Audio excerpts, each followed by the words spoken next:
I think it's just going to get weirder and weirder and weirder, and finally it's going to be so weird that people are going to have to talk about how weird it is. Eventually people are going to say, what the hell is going on? It's not enough to say it's nuts. You have to explain why it's so nuts.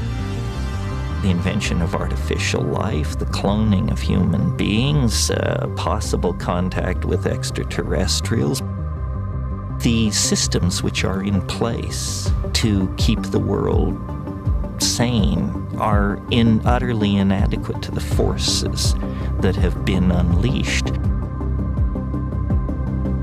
Welcome back to Forbidden Knowledge News. I'm your host, Chris Matthew. Today my guest is Christopher Knowles. Be sure to check out my films Doors of Perception on Amazon Prime, Occult Louisiana on Tubi, Roku, Apple, and many more.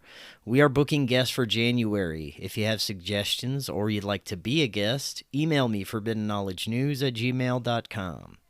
Today I want to welcome back to the show Christopher Knowles. He is author of several books, researcher, lecturer, and curator of the Secret Sun blog. Christopher, welcome back. How you doing? I'm doing great. How are you? Excellent, man. I am looking forward to discussing this incredibly strange era that we've been steered into by wars, mind control, high-impact fear factor events, cultural division, and a wide variety of psychological operations.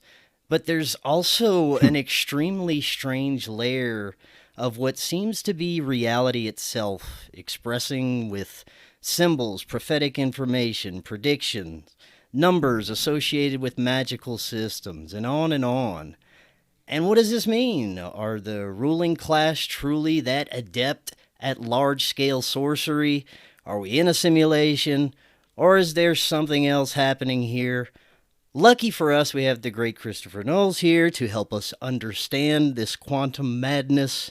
But before we get too deep into this, for the audience that may not be familiar, tell us just a little bit about yourself and let them know how they can find out more.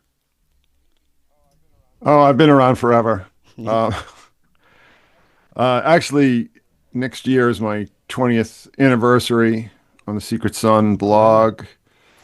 Written a bunch of books, been blogging for a long time, had my ideas ripped off and taken to the bank several times, more times than I can count. But you know, I work at my own pace. I don't worry about it. And just doing a lot of synchromistic work and all kinds of cultural analysis and decoding and spell breaking and all the rest of it. What brought you to write your latest book, XF Ultra, The Deepest Dive, The X-Files, Conspiracy Culture, and the National Security State? Well, I back in 2008, I'd actually co-written the official book, which is a big coffee table book. Unfortunately, I had like a really brutal word limit count, and I've been blogging about the X-Files ever since. I mean, since the very earliest days of the Secret Sun, and I wanted to put it all together in some sort of fashion.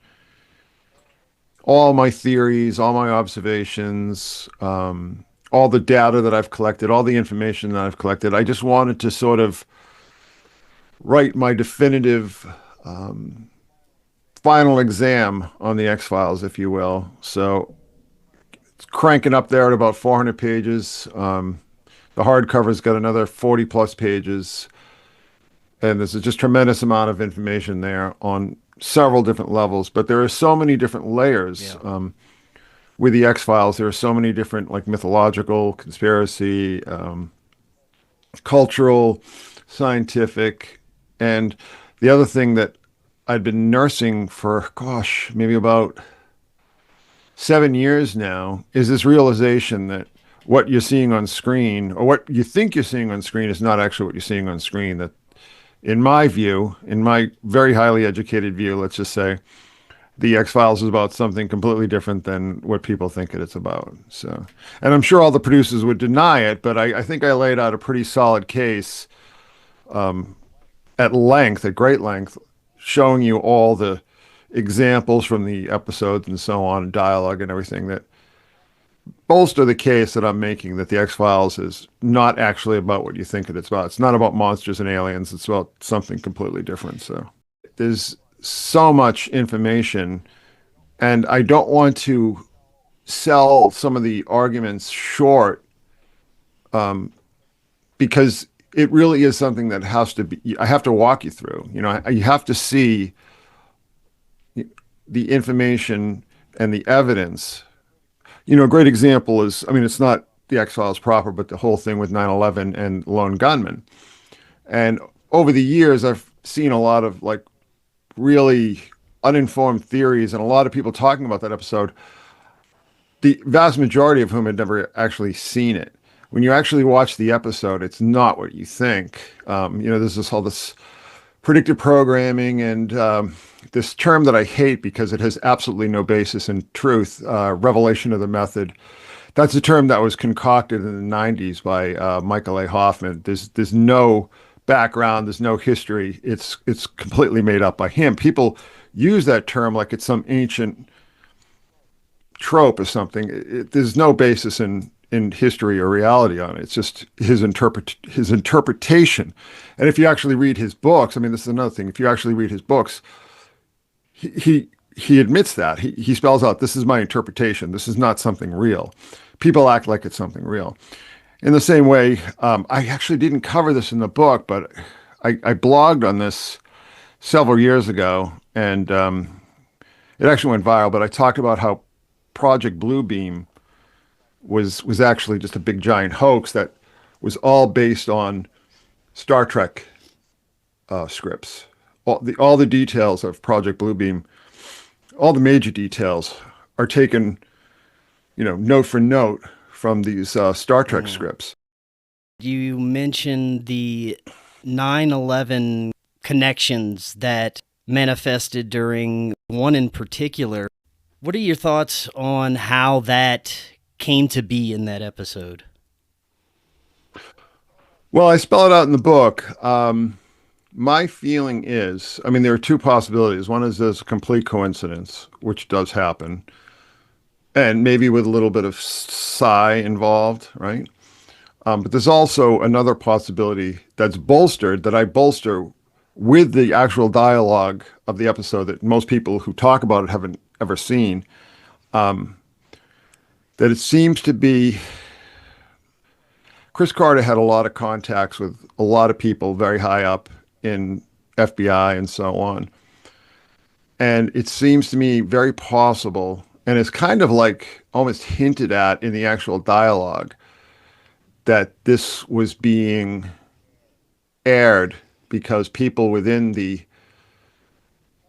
intelligence community that weren't going along with the program were trying to blow the whistle on it, that they knew this thing was coming. Maybe they didn't know exactly when and all the particular details, but they knew something like this was coming. And they wanted to put the information out there for whatever reason. This is not unheard of in history. So I believe that it's possible, and this is opinion, mind you, that people within the intelligence community were feeding X-Files producers certain intelligence or information because they wanted to put it out there. And again, if you actually watch the episode, you'll see them say that.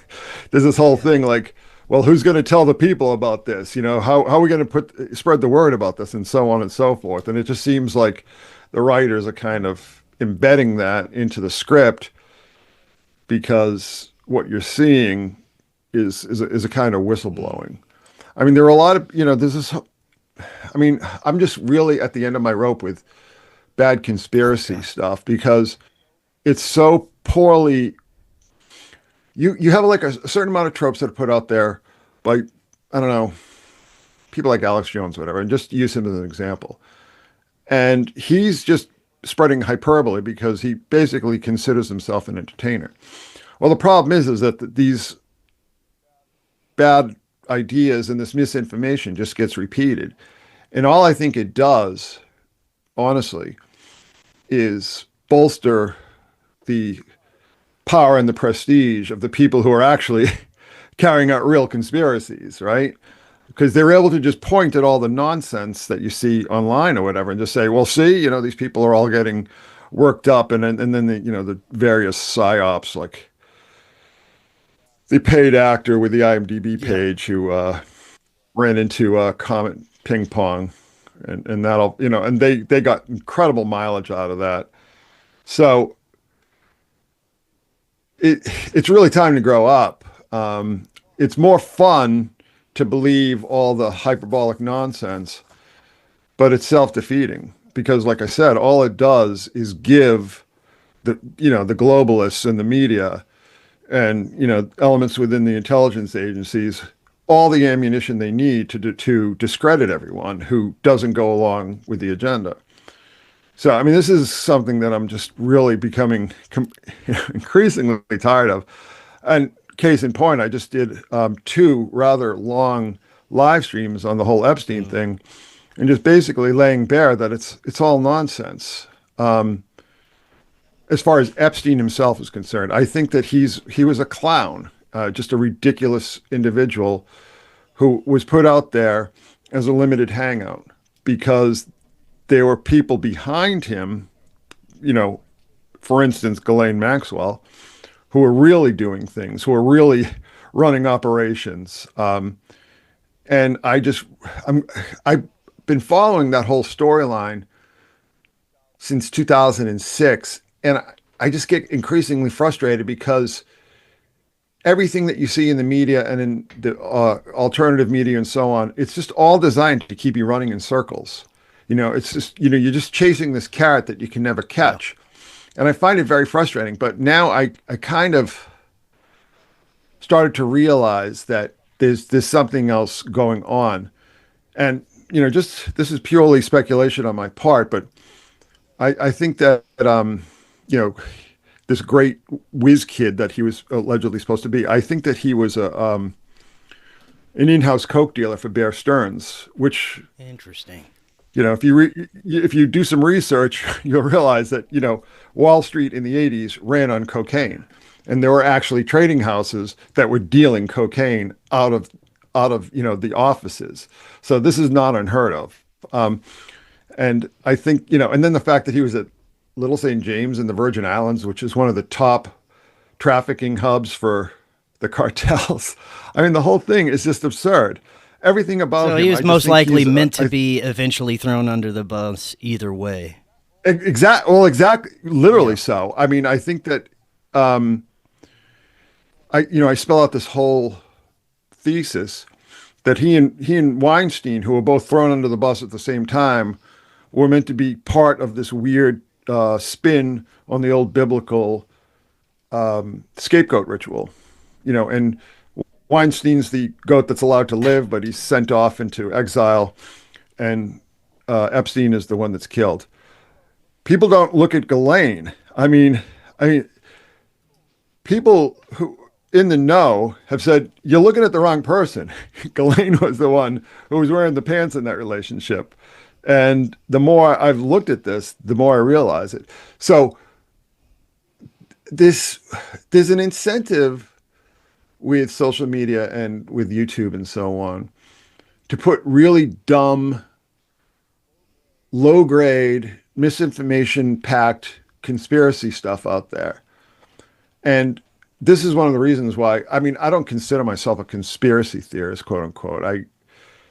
I have a much different take, and I have a much different group of interests than because I really don't care about politics, because to me, politics is completely corrupt and fallen from the get-go. There's no redeeming it, and there never has. I mean, people have very poor grasps of history. So anyhow, back to the X-Files. So I in the book, I think the main reason that I did the book, 2 reasons: that I wanted to sort of look at the background of human experimentation, which is something that I think people don't really talk about the way they should. This whole idea that everything's MK Ultra, and MK Ultra is always boiled down to this very simplistic set of stories even. And that's not what it was. I mean, it was much more complex than that. But it was also part of a whole network of human experimentation going back at least to the 19th century. And I really wanted to explore that because if you really start to watch the X-Files, you realize how much of it is really about human experimentation and mind control, and that all the other stuff, I mean, I have this whole thesis that I spell out, but I think that was Chris Carter's main,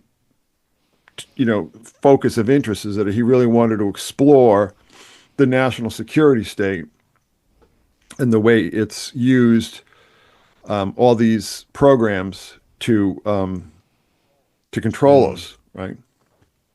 To everyone's detriment, even to their own, to be honest with you. Now, before we get too far away from the book, do you have any particular favorite episodes that really stand out for you? Not necessarily for the conspiratorial value, maybe just for nostalgia's sake? Well, actually, well, maybe it's both. I really like what I call the nonfiction episodes, right? Yes.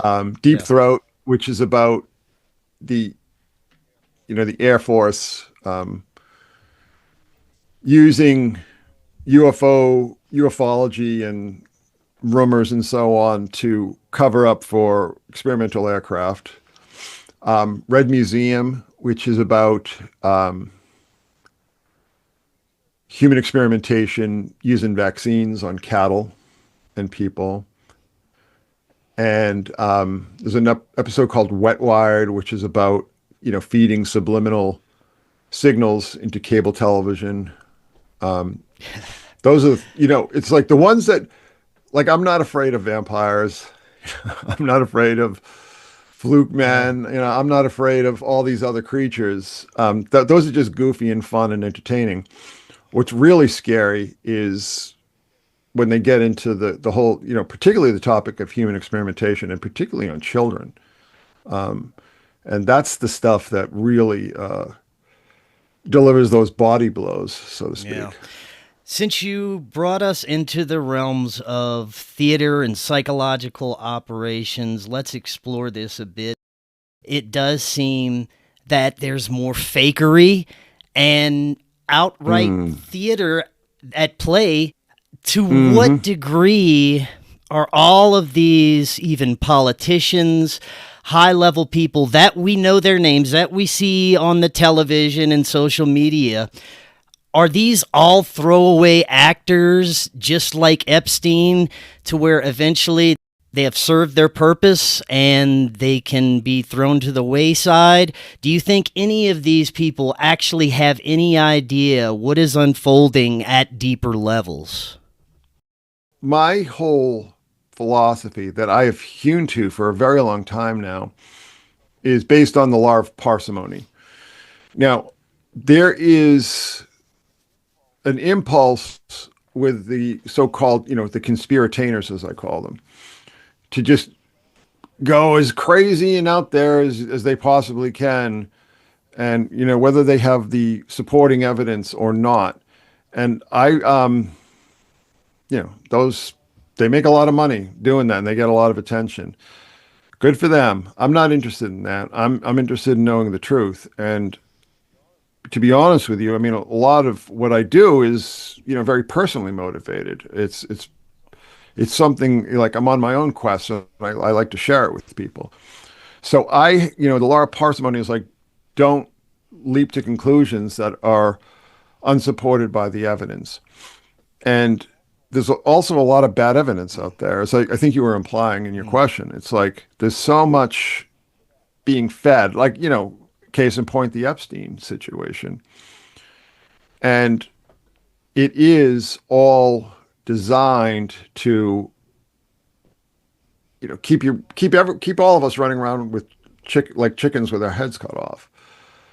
And it doesn't serve anyone. It doesn't serve anyone's interest except for, the bank accounts of the conspirators and the intelligence agencies that are feeding them all this stuff. And again, going back to this whole thing with Project Bluebeam. I mean, one of the things that people don't realize about Project Bluebeam is that it was all supposed to go down at the end of 1999. You know, Yeah. it's not this perpetual program that just keeps going and going. It was meant to, you know, coincide with the turn of the millennium. But again, people don't read. People just like to pick up little scraps of information and just sort of run with it because it makes them feel good. And that's fine. I mean, I don't have anything against that. You know, do whatever you want. But that's just not what I do. I'm interested in really understanding, you know, the mechanics of power and how information and misinformation and disinformation all are used to control us. How are we supposed to navigate this era of complete misinformation, infiltration, AI? It's becoming more and more difficult to discern what's AI and what's not. I think the era of any video evidence, especially when it comes to UFOs, is pretty much dead. Where do we go from here? This stuff's only getting more powerful. AI is going to be able to create more realistic videos and images. So it's a very difficult time to navigate any type of video or picture evidence, at least. Well, I think ultimately what it's going to do is that it's going to negate the effect of video and all these kind of things. I mean, people are just, it's happening now. I see it all the time. You know, I'll put up a photo of something and people say, "Oh, that's AI." It's like, well, no, I took that picture. It's not AI. It's dangerous, really. You know, it's a dangerous kind of thing. But you got to realize that video, audio, the internet, these things are very new to the human experience, right? They're not, cast in stone from time immemorial. They're recent developments. Somehow people were able to get along without all this electronic media. You know, somehow people managed. So it could just be people will turn away from, I mean, look at how many people are just tuning out of social media now. I mean, that's something that you're seeing stories about every day now. People are just, sick of it.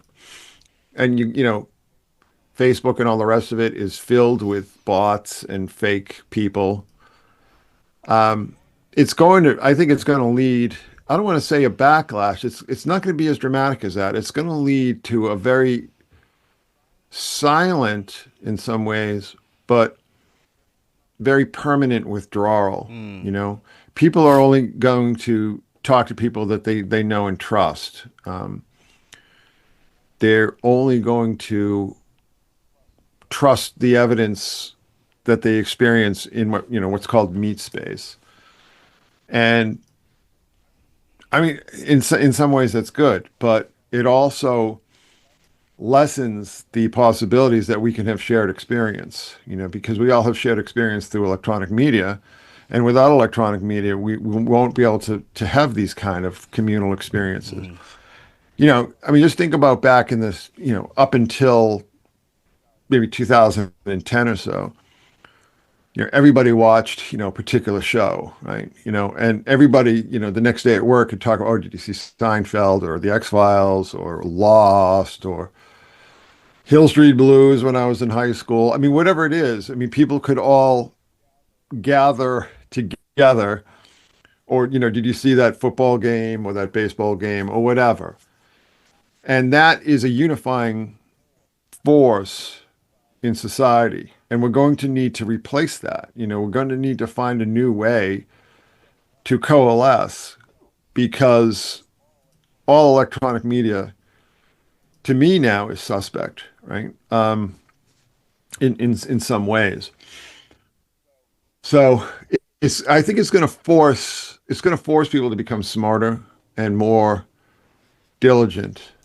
The smart people, the stupid people, I think, are just going to get stupider and stupider, which I think is already happening. We're going to see this big split in humanity. There's going to be one half of humanity that's going to grow and develop and become more skeptical and more discerning, and then there's going to be a subset of humanity that's just going to believe. I mean, there's going to be the much larger subset that is just going to believe everything they read and or see. Because most of them are not going to read, but they're all going to become imbeciles. And I think this is also going to have physiological effects. One thing that I think about a lot is I think about how a lot of people these days, particularly younger people, don't look the same way that they did when I was young. And I'm trying to figure out what that is. And I think a lot of it is like they get a lot less sunlight. Yes, Pasty. They're very pasty. They're kind of Yeah. hunched over. They have weird body shapes, weird facial shapes. I mean, this isn't across the board, but a lot of young people I see it. who are just extremely online. They spend their entire lives staring at a screen. They don't go outside. They don't go for walks. They don't touch grass. And it's changing. I mean, the rapidity in which it's changing physiology is shocking to me. I mean, it's happening so quickly. And I think that it's going to lead to a splintering of all our societies, And I think that a lot of the electronic surveillance and things like that might be an attempt to head that off, to circumvent that, to kind of deal with that.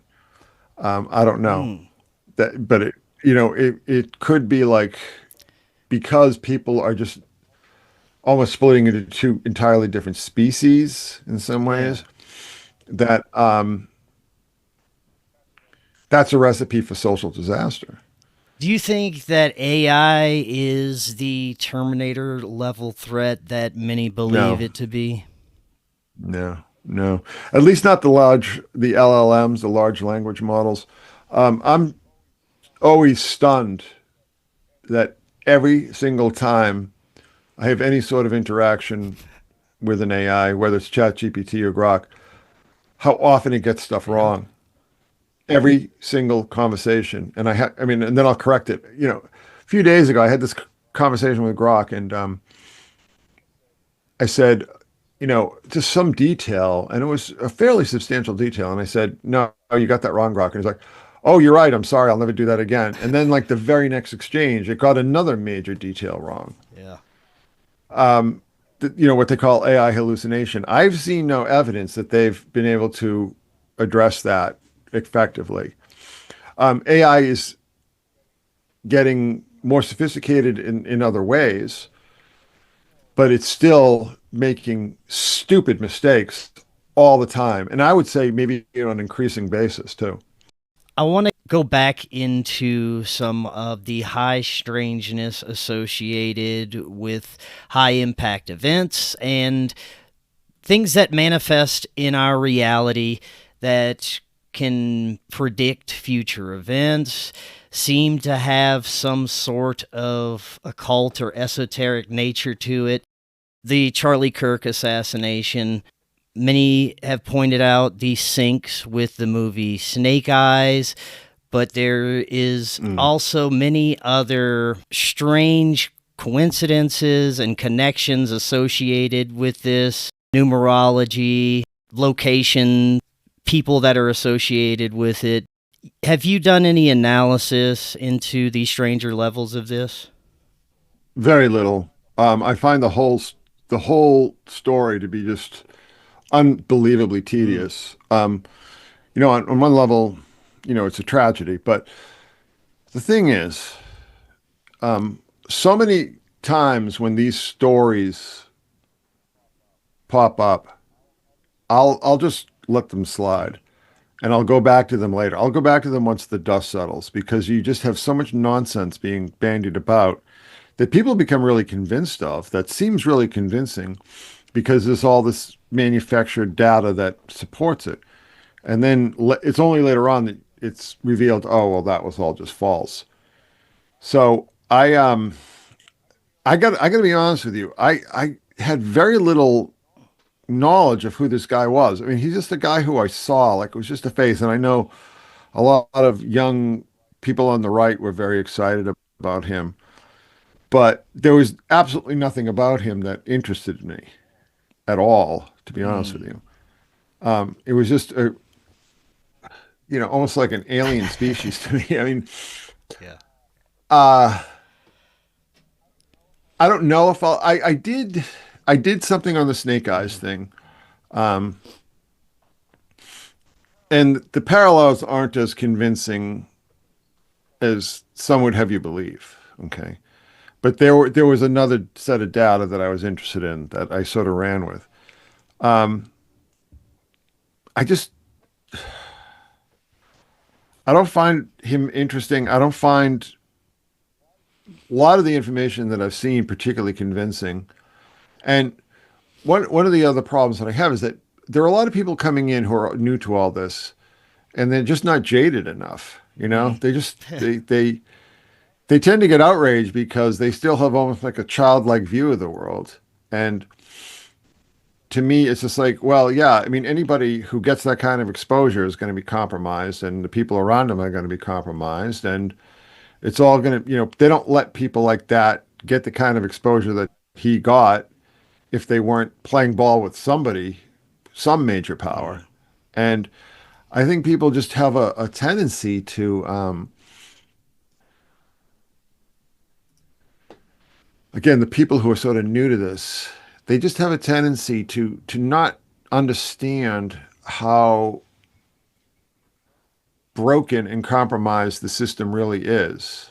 Well, when it comes to things like predictive programming, even the syncs that you see with Snake Eyes and the Charlie Kirk assassination, or going back to the Future and 9/11, what do you think are the mechanics behind this? Do you think there's really someone in the past that had foreknowledge of any of these events and put it into the movie for ritualistic purposes, or to trigger whatever kind of energy has to manifest for these events to unfold? It's very strange, and I'd love to get your insights into what's behind all that. The term predictive programming doesn't mean what people today think it means. Predictive programming was about presenting a great example is Star Trek. The original Star Trek series, that you predict by programming.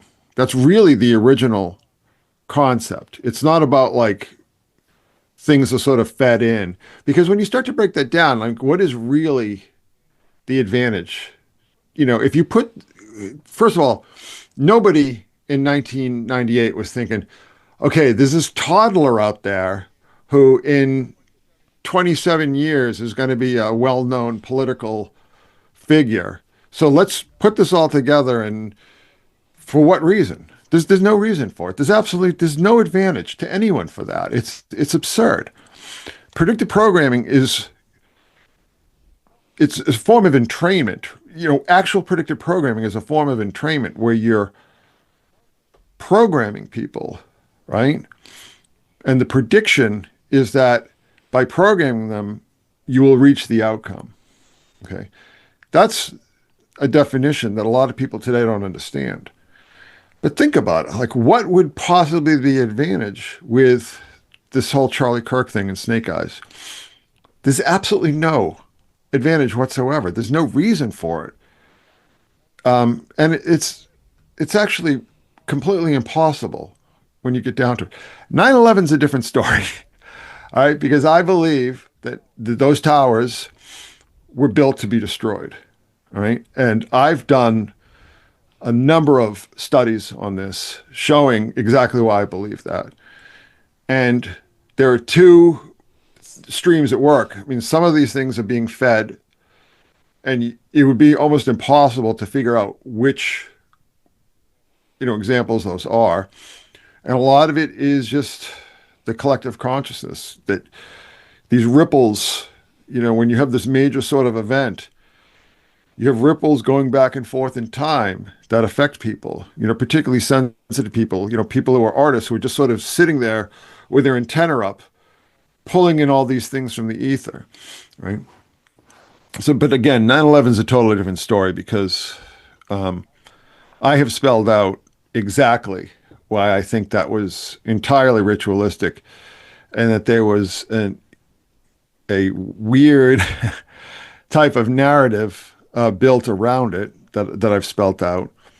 But again, you have to take these things case by case. You can't make any sort of generalizations with these sort of things because there are just too many moving parts, really. I mean, you have to understand logistics, you know? There's this whole trope that you used to hear back in the early 2000s and so on. People like, Bill Maher or somebody like, oh, conspiracies, we would have heard about it. Well, first of all, we have heard about it, and that's why we're talking about it, right? So that's completely fallacious, right? But also, governments can keep secrets. They absolutely can keep secrets. They have a very elaborate system of punishments for people who don't keep secrets. Okay. So yes, conspiracies do happen and they can be kept secret quite often, maybe the majority of the time. But with the rest of it, again, I get very, very frustrated because I really feel at this point in time when we've had the internet and we've had bulletin boards going back into the 80s and so on, I feel that if people were really interested in the truth, they would spend more time educate themselves than just finding who has the most exciting yarn to spin. Okay. And I know I sound very cynical and maybe off-putting to a lot of people, but so be it. I'm tired because I feel that when people just love to tell each other scary stories just for a little adrenaline hit, they don't realize that the cumulative effect of that is only helping, the bad guys, so to speak. It only helps them when people are not equipped to discern. It's like learn to discern, learn to separate the wheat from the chaff. And a lot of people are going to have different takes on that. People are going to have different understandings of that. And that's fine. And that's something that you can hash out, and maybe things will be resolved, and maybe they won't. I think that's a perfect response. I don't have any of the answers. I'm just trying to figure some of this out. I do find it very fascinating that there can be that level of programming within our media and cinema and a hierarchy of individuals that may be involved in it. You mentioned the CIA feeding information to Hollywood and so on. So you're right. It's much better if we break down specific levels and work our way out from there. You mentioned the blue beam and fake UFO invasion. Mm-hmm. There is something, in my perspective, to extraterrestrials. I don't believe they're beings coming from different planets to stick things in our butts. Probably more of a metaphysical or spiritual intelligence.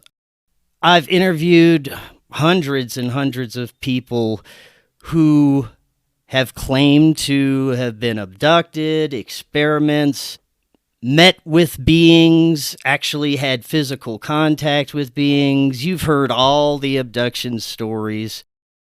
As far as what could be happening with these people, I do think it's more of a consciousness phenomena that occurs within an altered state of some kind. People usually have these experiences in their dreams or psychedelics or while they're sleeping.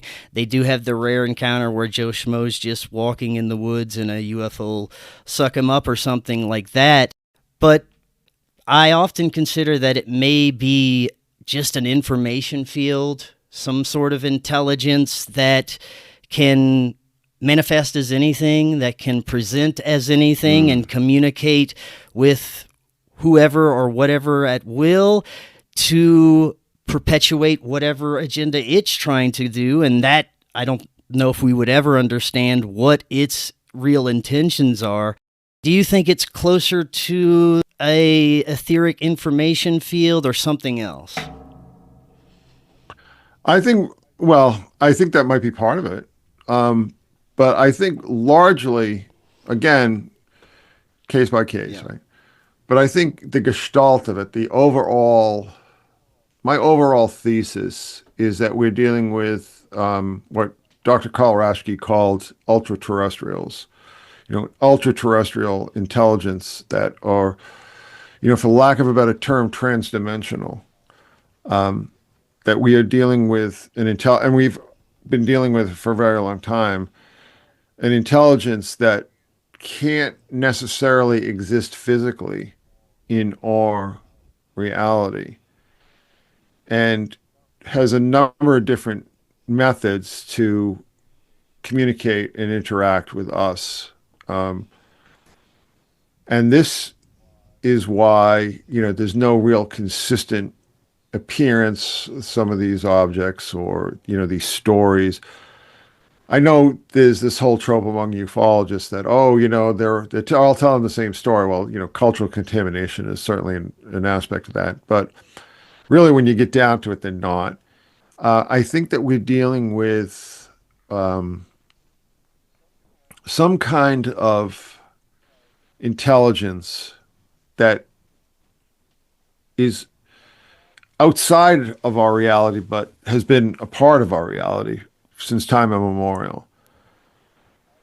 I've seen UFOs. I had a very extended sighting back in 2017, and it was an object that it's actually a classic chevron. You're familiar Yep. with the chevron shapes, right? And it had these big domed objects on the bottom that were emitting light, but the lights were sort of phasing through this. They were phasing through the color spectrum. So it was almost like a prismatic effect. And the object was making very strange movements, like lateral movements that I've never seen any sort of aircraft make. And actually, what had happened is I took my dog out, to do her business, and I looked up in the sky and I see, what I thought at first was a rather large plane, and then it just stops in the middle of the sky. I'm like, all right, well, planes don't stop in the middle of the sky, right? And then, I've taken pictures of it. I put them on the blog and so on. And it did fit that classic chevron shape. And interestingly enough, the very same object that I saw was seen in Boulder, Colorado, and Austin, Texas, and a couple of other states the following week. Okay. Was it a military craft? I can't for the life of me see how it could, because it didn't seem to obey the laws of physics. I've also seen orbs. I've been talking a lot recently about orbs. I've seen orbs. And first of all, they looked like they were under intelligent control. But secondly, they looked entirely non-physical. They were just basically constructions of light. So, I mean, I agree with you. I don't believe in ET and aliens and so on. I kind of, dropped out of that whole paradigm a long, long time ago. But it's a very complicated issue. I think we know for a fact, it's been documented, that the military uses ufology as a cover for testing. But there's also a religious aspect to it.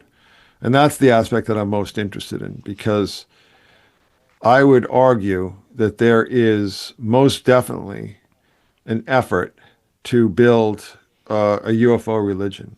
Okay. And it's not like Blue Beam, it's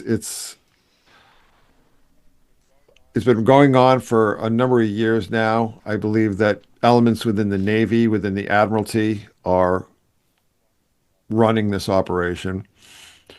And I did a live stream early this year there are a number of elements within the President Trump administration and his allies in Congress that are very much part of this, including Marco Rubio. So the Secretary of State, who's generally recognized as being, the most powerful Secretary of State since Kissinger. So that is concerning, you know. And the fact that certain people, certain elements within the intelligence community, were very keen to enlist people like Diane Pasulka and my friend Jeff Kripal into this effort, because this is about building a new religion, all right? And it doesn't have to do with all the nonsense that you read in Project Bluebeam or whatever, That's interesting. I've had several researcher friends that tell me that high-level people will reach out to them, mainly the heavy UFO researchers, the ones that focus on extraterrestrials and UFOs and have a pretty big following. Many of them have relayed that they were reached out to by some of these high-level players and fed information for an extended period of time. A few of the people caught on that they were being mucked with and severed ties with some of those individuals, but some of them are still going along with it. And you can see how the information is coming out, the direction that they're trying to steer people with the information that they're providing. Also, the quote-unquote whistleblowers that are testifying in front of Congress right now. Why wouldn't you believe in UFOs, extraterrestrials, and aliens if someone is testifying under oath in a congressional hearing? I understand what you're saying about the end goal being a UFO religion, but it makes me wonder what exactly would have to take place for that to really be a thing. Would we have to go through a fake alien invasion for that many people to shed their faith? Would it even work at all? I don't know. First of all, I mean, I follow a guy on Substack called Ryan Burge, who's a Baptist minister, but he's also a statistician. And he is, I mean, maybe people don't want to hear this, but he's very much splashing cold water on this idea that there's this explosion of interest in Christianity, really? Because in point of fact, every denomination, except for the charismatic denominations and the Pentecostals, are shedding congregants by huge numbers. And all these people that, you see online, saying, oh, my brother in Christ, this or whatever, they're not going to church, right. They're not filling the pews. And churches everywhere, I mean, even conservative churches are closing. A lot of Christian colleges are closing. I don't mean to be the bearer of bad tidings, but the data just doesn't bear out this great revival that people like to talk about. And actually, you're starting to hear a lot less of that talk. I'm not anti-Christian whatsoever. I mean, I grew up in a conservative church, and it was wonderful experience for me. But unfortunately, as I tweeted today, I mean, all the major denominations and most of the mega churches are completely sold out to the globalists and so on. I mean, they're all compromised. They're all sellouts. And even like fairly conservative or fairly traditionalist churches as well. Unfortunately, but that's just the reality. I mean, money talks and everything else walks, right? As far as the religion, you don't need, faked alien invasion. What you need is very patient and consistent and steady process of entrainment. And I recommend people who are interested in this process to check out the work of Yuri Bezmenov, who was a KGB agent who defected to the West and did a number of talks where he explained how the KGB did it. And the thing that's very unsettling about that is when you have this man, this veteran of the KGB, explain how the KGB did this to their target countries, and then you see it happening to our country, and has been for a number of years now. It's rather disturbing. You don't need, you don't need the bells and whistles and the big show to inculcate people into religion. And as a matter of fact, you don't want that, because that tends to instill expectations in people that are impossible to sustain. This is all being directed at normies, particularly young men. It's not being directed to people like you and I, who have a little bit of experience under our belt and a little bit of knowledge. It's being directed to people who turn on cable TV news and believe what they see, right? Whether it's Fox or CNN or whatever. And I from what I've seen, I think that this has been fairly successful, because you take people like that blatant sociopath, David Grush, right? And all the rest of these so-called whistleblowers. And I just laugh because it's like, oh my God, these are the same stories that I heard 25 years ago, 30 years ago, 40 years ago. And it's just it's like a cow chewing on the same cud over and over again, right? I mean, these stories are just endlessly recycled, and people just, if you haven't heard them before, they're very alluring, and I was guilty of that when I was young too. It's like, oh my God, this must be true. This guy in this military uniform is telling me it's true. That's until, I realized that, again, elements of the United States Navy have been involved in this process since the late 1940s.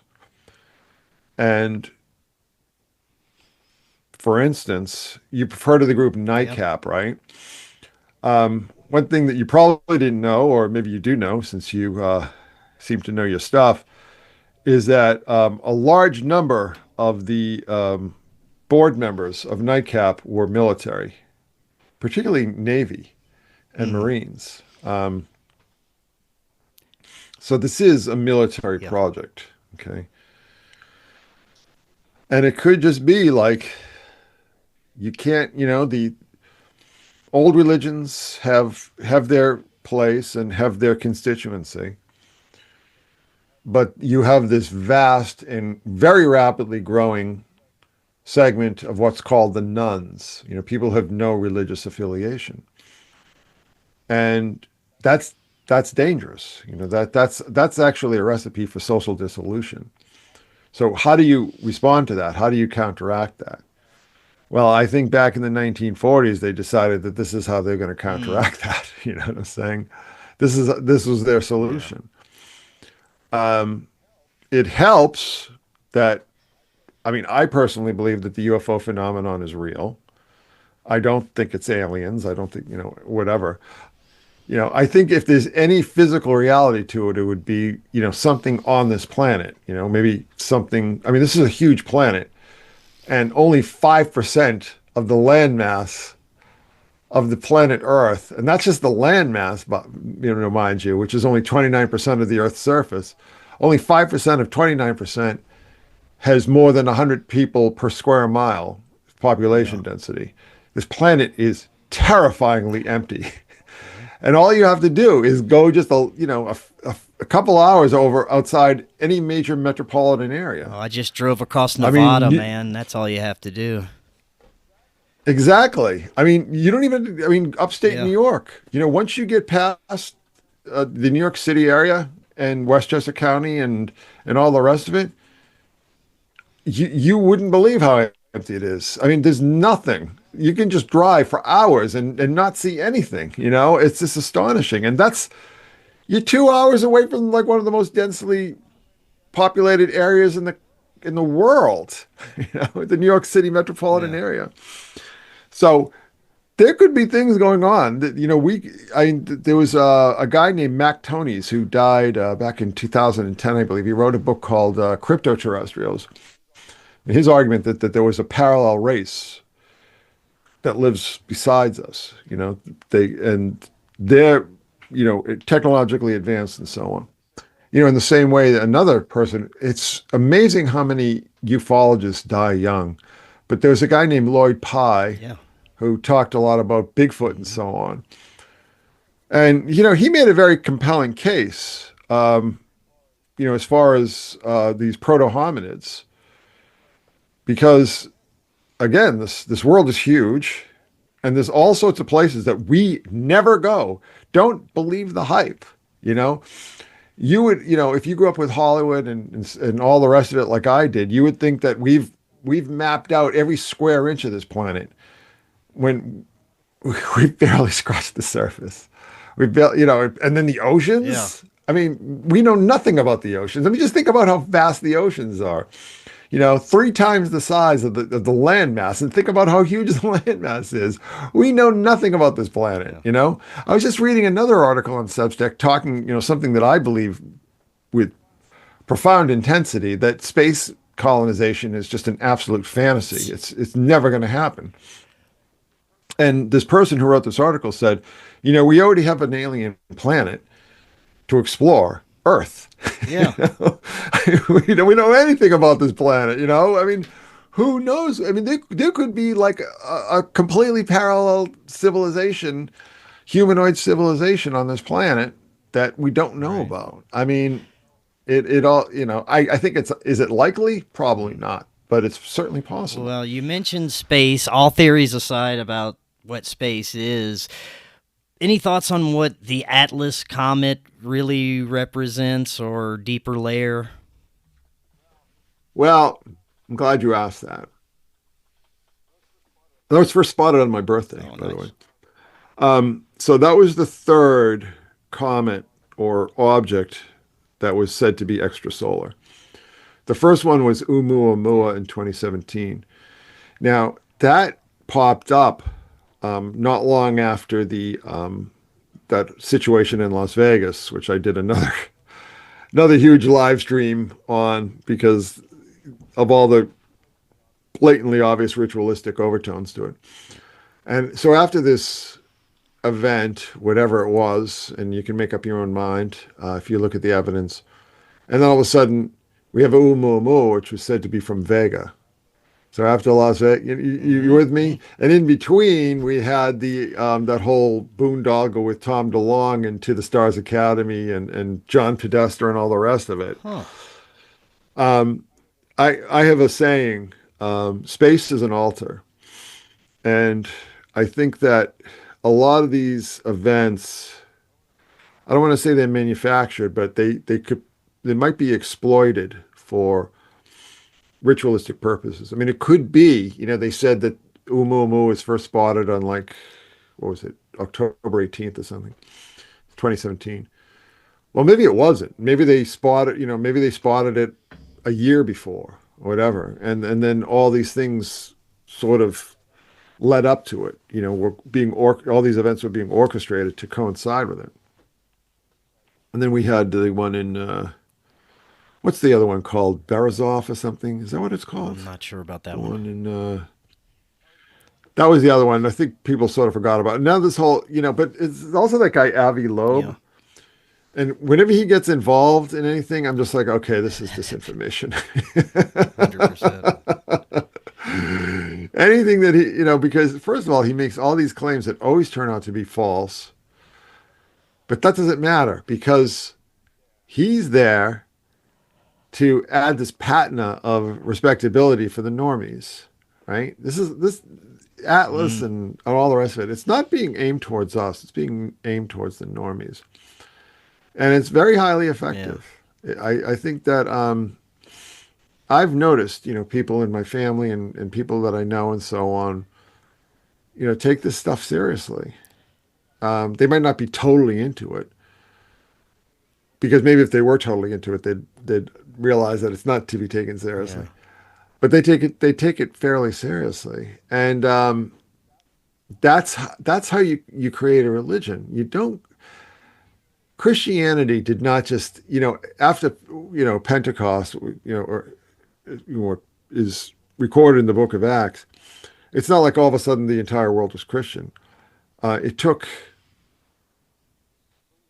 300 years after that, before you started to have the establishment of the church in Rome. And then for another several hundred years after that, you still had a fairly substantial remnant of pagan, a word that I hate. I'll just say polytheistic religion. It's a process, and the clouds opening and everything like that. I think you kind of want to dangle the carrot of that, but you don't want to create those kind of expectations, because then people are going to start to question it, and they're going to start to analyze it and so on and so forth. And that's hard. That's harder to stop. So I don't think you need. I mean, that's the other, again, that's the other thing with Bluebeam. Aside the fact that it was supposed to all go down 25 years ago, and aside from the fact that it's all cribbed from Star Trek scripts, and also physically impossible, as is described in the book, in the paper. It's not necessary, and it never has been necessary, because that's never how you've changed belief systems. Belief systems are changed through a slow and gradual process of entrainment.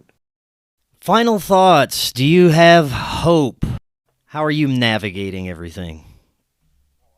Oh, I always have hope. I'm a very optimistic person, maybe too optimistic for my own good. I just keep my head in the real world, in nature, in the physical world, the real world. It's amazing how quickly so much of the nonsense just evaporates once you turn off the electronic devices and step outside. It's very it's very healing. It's calming. It's enlightening. And it really helps smooth out, all those rough spots that this media blitz that we're subjected to constantly subjects us to. That the real world is a wonderful, wonderful antidote to all the hype and hysteria online. Do you have anything in the works in the future that you're working on? Well, just another plug for XF Ultra. Definitely check that book out. If you're into any of this stuff, you need, because I go into the history of ufology, I go into the history of MK Ultra, I go into the history of the New World Order and human experimentation, all that stuff. I go into the history of science, similar types of science fiction. There's a lot of material that isn't just about the series. And then I go a lot into mythology. There's a huge section on mythology, actual ancient mythology, and how that was incorporated into the series. A great Christmas present, right? Yeah. Put it on your wish list. All of you out there, I think you'll really enjoy it. If I haven't turned everybody off with my cynicism, but my cynicism is well earned, sir. I've been toiling through these fever swamps for a very, very long time, probably longer than a lot of your people have been alive. A lot of your listeners have been alive. So I feel like I deserve it. Your I deserve cynicism to be is a little, enjoyed here, sir. So it's welcome. It's welcome. Well, thank you again, man. Definitely love to do this again in the future. We'll have all your links easily accessible for everyone. And until next time, everyone, have a wonderful evening. We'll talk again tomorrow. Hello, friends. I am so excited to tell you about Independent Media Token. Independent Media Token is a brand new way to show your support for independent media without having to donate a dime. Independent Media Token is a cryptocurrency on the Solana blockchain designed to generate funds to promote and foster the growth of independent content creators, allowing them to engage in their art without having to worry about being demonetized. Through a network of media partners, of which you yourself can become a part of, Independent Media Token's goal is to ensure the powers that be can never cut off all of our areas of funding and censor the only free voices left in the world. Join the movement today. You can pick up Independent Media Token using Phantom Wallet or the Solana wallet of your choice, where you can easily swap your Solana for IMT. Grab some IMT today and remember to always know your team. To learn more, visit independentmediatoken.com or use the link right in the description. Are you and your family prepared for an emergency? Maybe the fake alien invasion. Now is the time to prepare yourself and your family for any event. Check out Prep Starts Now. Their mission is to provide high-quality preparedness products that empower individuals and families to be ready for any situation. They're committed to delivering reliable, trusted gear to ensure your safety, security, and peace of mind in times of need. Their product selection is carefully curated to provide you with the essential gear you need to stay prepared. From emergency kits to tactical tools, every item is chosen for its reliability and practicality. Prep Starts Now understands the importance of family, and their goal is to equip you with everything you need to build a solid plan for your family's preparedness. In today's ever-changing world, being prepared is more important than ever, and Prep Starts Now is here to help you and your family stay ready with quality products and practical guidance. Use the link in the description and get 15% off your order. If you're looking to start your therapeutic microdosing journey, but don't know where to start, especially when looking for the highest quality ingredients, including nootropics, and what you'd expect from a true microdose capsule, check out our friends at Brainsupreme. They offer the absolute highest quality ingredients so you can start your microdosing journey knowing that you're getting top-notch ingredients. To find out more, visit their website using that link right in the description, and you can get 15% off your entire order.